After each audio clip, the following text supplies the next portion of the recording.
हाय दोस्त, नमस्कार, प्रणाम। आपको स्वागत है आपका अपना यूट्यूब चैनल होरिजन एजुकेशन में। हम सुधीर कुमार सिन्हा। तो आइए आज हम पहले अध्याय में जो है जीव विज्ञान से शुरू करते हैं। और जीव विज्ञान में सबसे पहले हम आपको कोशिका पढ़ाएंगे कि ये कोशिका क्या है। ये कोशिका के बारे में हम सारा निचोड़ आपके सामने रखेंगे। कोशिका जो है जीव विज्ञान का बहुत ही बड़ा चैप्टर है, इसलिए हम इसको आपको पार्ट बाय पार्ट में करके आपके पास पहुंचाने का कोशिश करेंगे। तो चलिए हम चैप्टर को शुरू करते हैं। तो आज कोशिका के हम कुछ विशेष टॉपिक है उसके बारे में जानेंगे, कोशिका के कुछ महत्वपूर्ण चीजें को जानेंगे। तो चलिए हम स्टार्ट करते हैं।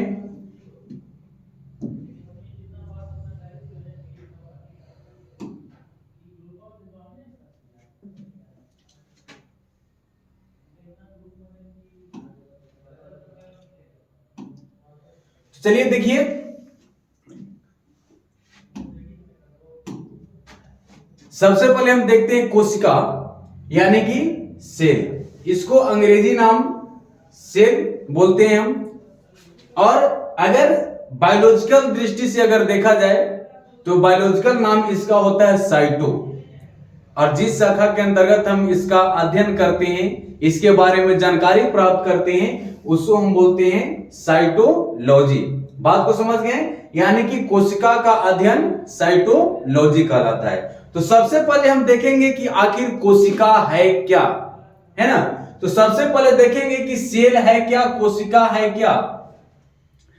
तो साथियों, कोशिका जो है से जीवों का सबसे छोटी कार्यात्मक और रचनात्मक इकाई होती है। अगर बताया जाए तो जितने भी जीव हैं उनका निर्माण जो है से कोशिका के द्वारा हुआ है, सेल के द्वारा हुआ है। या किसी का एक कोशिका से मिलकर के बना है, या किसी का शरीर एक से अधिक कोशिकाओं से मिलकर के बना है। तो जिसका शरीर एक कोशिका का बना होता है उसे हम एक कोशिकीय जीव बोलते हैं, और जिसका शरीर एक से अधिक कोशिकाओं के मिलने से बना होता है उसे हम बहुकोशिकीय बोलते हैं। तो कोशिका समझ गए, कोशिका क्या है? ये जीवों की संरचनात्मक एवं रचनात्मक इकाई है। यानी कि किसी भी जीव का रचना जो है कोशिका के द्वारा हुआ है। समझ गए? तो चलिए हम जानते हैं कि कोशिका के कुछ महत्वपूर्ण चीज जो है उसको सबसे पहले हम अध्ययन कर लेते हैं। तो हम ये बताएं कि कोशिका का जिस विज्ञान के अंतर्गत, जिस शाखा के अंतर्गत अध्ययन किया जाता है उसको हम क्या बोलते हैं? उसको हम बोलते हैं बाबू साइटोलॉजी। उसे हम क्या बोलते हैं? साइटोलॉजी बोलते हैं। चलिए ठीक है। इसके बाद हम देखेंगे खोज, यानी कि कोशिका का खोज, यानी कि कोशिका के बारे में जानकारी सबसे पहले किसने दिया। कोशिका का पता हमें कहां से चला कि कोशिका भी कोई चीज है, कोशिका भी होता है। तो सबसे पहले इसका खोज एक रॉबर्ट हुक नामक वैज्ञानिक जो इंग्लैंड के रहने वाले हैं, इन्होंने जो है से एक बोतल का कॉर्क जो होता है, कॉर्क के एक टुकड़े का निरीक्षण किया। इन्होंने अपने द्वारा बनाए हुए एक सूक्ष्मदर्शी से, उसी से जो है से इस कॉर्क के टुकड़े का निरीक्षण किया। तो उस टुकड़े में जैसे आप देखे होंगे कि मधुमक्खी का जो छत्ता होता है उसके समान बहुत सारे छत्ते के समान उसमें छिद्र जैसा, मधुमक्खी के छत्ता जैसा संरचना दिखाई दिया। तो उसी संरचना को इन्होंने कहा कोशिका। उसी संरचना को इन्होंने क्या कहा? कोशिका नाम दिया। कोशिका नाम दिया। लेकिन वो जो कोशिका था वो मरी हुई कोशिका था। लेकिन चलिए छोड़िए, अगर मरी हुई कोशिका हो या जीवित कोशिका हो, यानी कि कोशिका का खोज सबसे पहले किसने किया? तो सबसे पहले किए रॉबर्ट हुक ने। और कब किए थे बाबू? तो इन्होंने किए थे, इसका खोज किए थे 1665 ईस्वी में। कब किए थे? 1665 ईस्वी में खोज किए थे। तो इसके बाद अब बात करते हैं जीवित कोशिका। जीवित कोशिका का खोज, बात को समझिएगा। सबसे पहले आपको क्वेश्चन अगर पूछा जाए कि कोशिका का खोज किसने किया, कोशिका का जनक किसे कहा जाता है, तो होगा रॉबर्ट हुक, है ना। क्योंकि सबसे पहले इन्होंने ही कोशिका को खोजा, चाहे वो मरल खोजे या जीवित, सबसे पहले इन्होंने ही खोजा, इसीलिए इनको कोशिका का जनक बोला जाता है। लेकिन इसके बाद लेइवेनहॉक नामक वैज्ञानिक ने, इन्होंने जो है एक जीवित कोशिका का खोज किया। और जीवित कोशिका का खोज करने के बाद ये भी मतलब उसमें देखा था कि पहले से एक कोशिका जो है दूसरे कोशिका में वही अपने आप को विभाजित करता है। इस प्रकार से जो जीवित कोशिका का सबसे पहले इन्होंने खोज किया।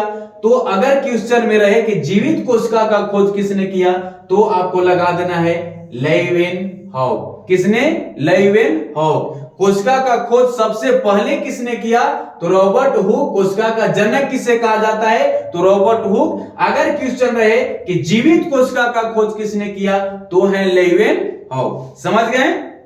चलिए ठीक है, अब हम आगे बात करते हैं, यानी कि सिद्धांत। कहने का मतलब कि कोशिका का सिद्धांत किसने प्रस्तुत किया। अब की स्लाइडेन एवं स्वान नामक वैज्ञानिक ने, इन्होंने 1839 ईस्वी में, 1839 में एक सिद्धांत प्रस्तुत किया। और उस सिद्धांत में क्या बतलाया कि इन्होंने बतलाया कि सभी जीव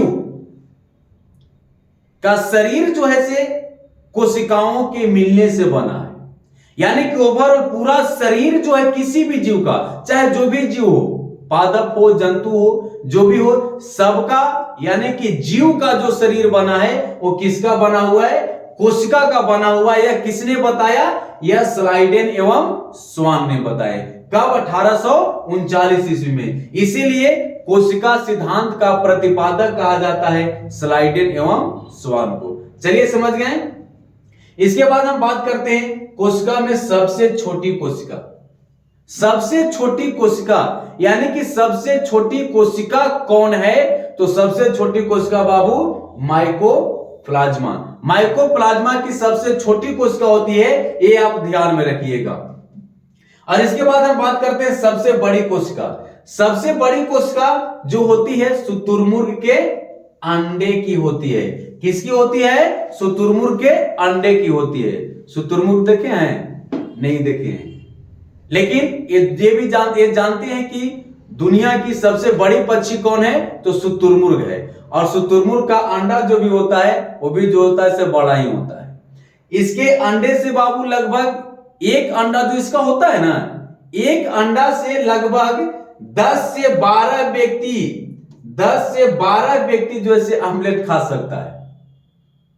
अब बताइए कि बाप रे, अब इतना अब भर पेट नहीं समझ लीजिएगा। ऑमलेट का मतलब जैसे आप एक मुर्गी के अंडे का एक ऑमलेट बना करके खाते हैं, उसी प्रकार से समझिए। तो 10 से 12 व्यक्ति इसके अंडे से ऑमलेट खा। चलिए उसको छोड़िए, हम कहते हैं सबसे बड़ी कोशिका की बात करें तो किसकी होती है? शुतुरमुर्ग की अंडे की। चलिए नेक्स्ट आगे चलते हैं। आगे देखिए,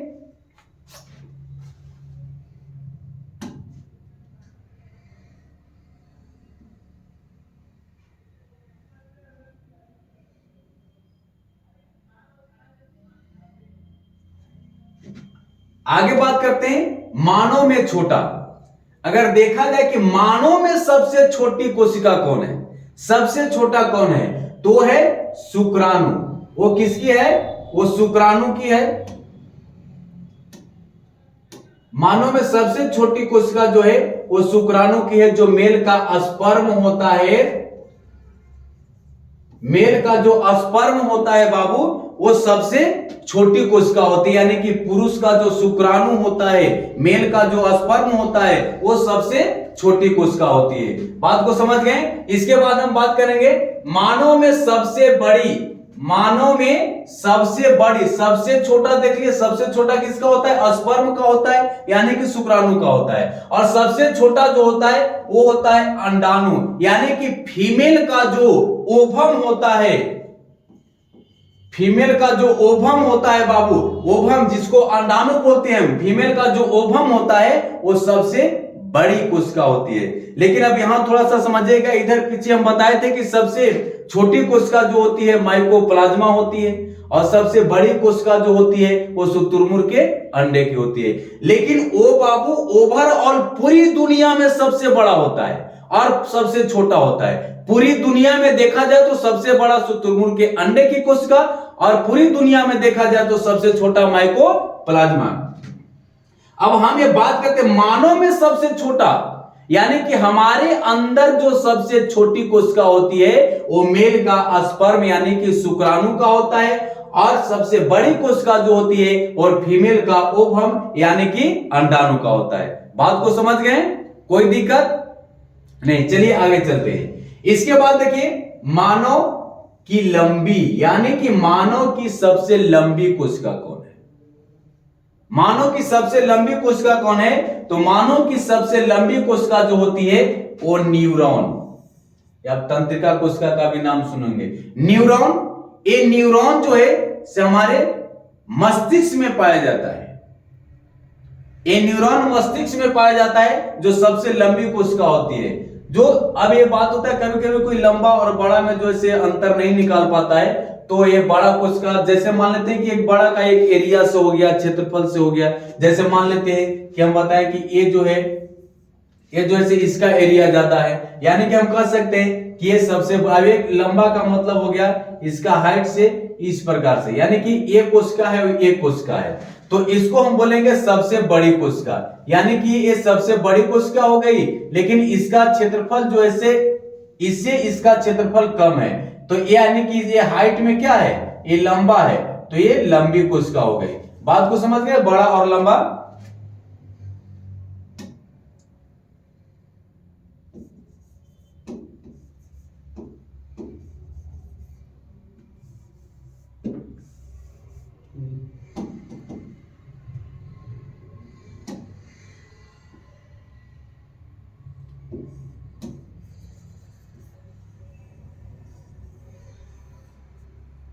चलिए तो आगे हम चलते हैं। इसके बाद देखते हैं ये सबसे मानव में सबसे लंबी कोशिका देखें किसकी होती है, न्यूरॉन की।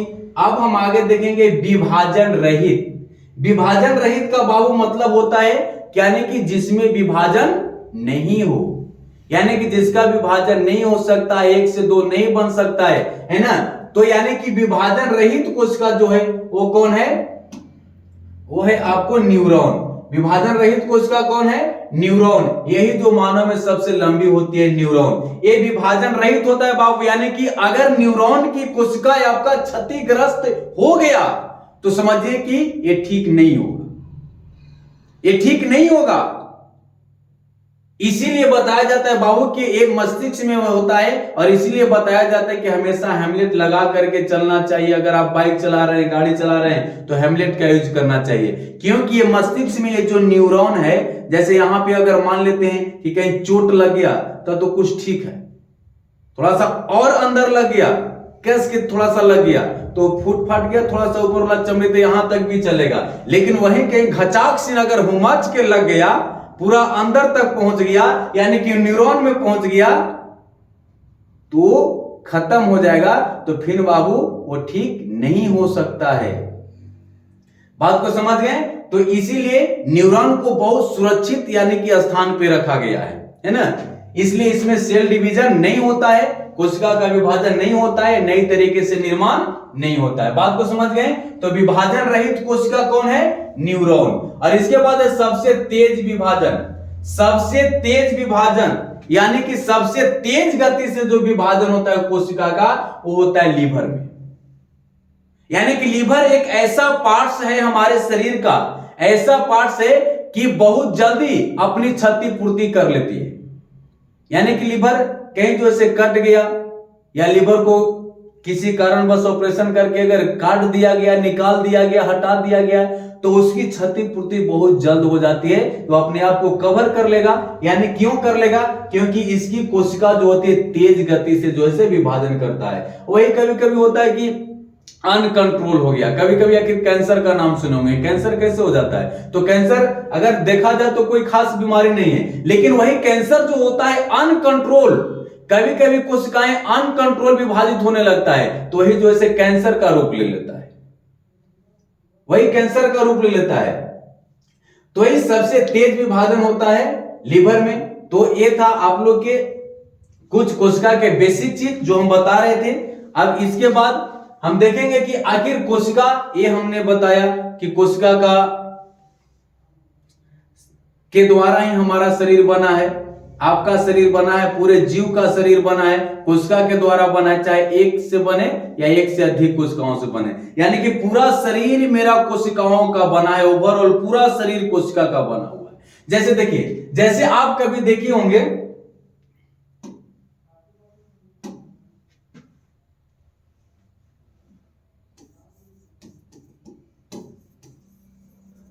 जैसे आप ईंट देखे हैं, ईंट आप देखे होंगे।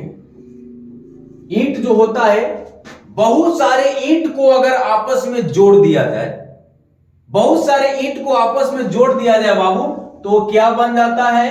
वो क्या बन जाता है? वह एक दीवार बन जाता है। वह क्या बन जाता है? दीवार बन जाता है। इसी प्रकार अगर बहुत सारे दीवार को आपस में जोड़ दे, जैसे मान लेते हैं कि हमारे पास है वो ये पीछे वाला दीवार मान लिया जाए, एगो ये साइड है, एगो इस साइड है, एगो आगे से दीवार है, तो चारों तरफ से यानी कि बहुत सारे दीवार को आपस में जोड़ दिए, तो दीवार को जोड़ देते हैं तो क्या बन जाता है? कमरा। क्या तैयार हो जाता है? कमरा, यानी कि रूम तैयार हो जाता है ना? रूम तैयार हो जाता है। और इसी प्रकार कई रूम को हम आपस में जोड़ देते हैं, सजा देते हैं, तो कई रूम को सजा देते हैं, तो सजाने के बाद अब वो क्या बन जाता है? सजाने के बाद अब वो तैयार हो गया आपका घर। क्या बन गया? आपका घर बन गया, है ना? तो इस प्रकार देखिए, घर को तैयार होने में, घर को बनने में कितना लगा? ईंट, बहुत सारे आपस में ईंट मिला, तो ईंट मिल करके एक दीवार खड़ा हुआ, और बहुत सारे दीवार मिला, तब जाकर के एक कमरा बना, और कई कमरा आपस में जुड़ा, तब जाकर के घर बना। बात को समझ गए? उसी प्रकार से ये हमारा आपका शरीर है, क्योंकि ये हमारा आपका शरीर जो है उसी प्रकार से है। उसी प्रकार से देखिए, क्योंकि कोशिका,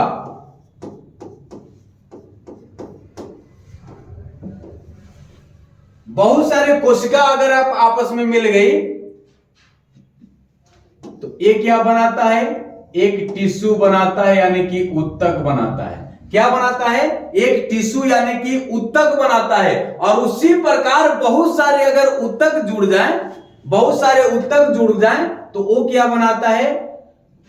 एक अंग बना देता है। क्या बना देता है? एक अंग। जैसे हमारा हाथ एक अंग है, पैर एक अंग है, नाक, दांत, आंख, कान, मुंह, बाल, ये सब क्या है? एक अंग है।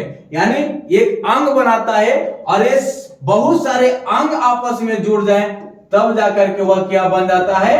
एक शरीर बन जाता है। तब क्या बन जाता है? एक शरीर बन जाता है। समझ गए?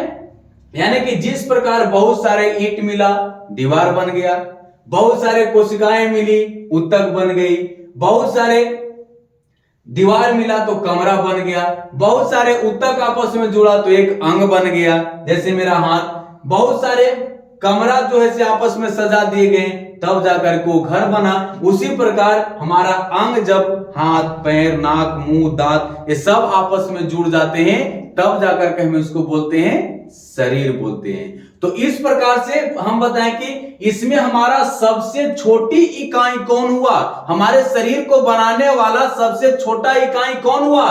तो सबसे छोटा इकाई हुआ कोशिका। सबसे छोटा इकाई कोशिका। इसीलिए कोशिका को जीवों की सबसे छोटी कार्यात्मक एवं रचनात्मक इकाई बोलते हैं। चलिए बात को समझ गए। हाँ, एक चीज और है कि ये बहुत सारे ये मत समझ, लोग जानते हैं कि ये सबसे शरीर का छोटा अंग होता है, लेकिन ये छोटा अंग नहीं होता है, ये इसको हम छोटी इकाई बोलते हैं, क्योंकि कोशिका के अंदर और बहुत सारे पार्ट्स पाए जाते हैं। तो इसके बारे में हम अगले वीडियो में आपको जानकारी देंगे, अगले वीडियो में पढ़ाएंगे। आज तक यहीं तक, जो अब अगला वीडियो आपको मैं भेजेंगे तो उसमें जो है कोशिका के सारे पार्ट्स की जानकारी देंगे। तो अब आप लोग चैनल को सब्सक्राइब, लाइक और शेयर जरूर कर दीजिएगा ताकि मेरा वीडियो आपके पास पहले पहुंचे। जय हिंद।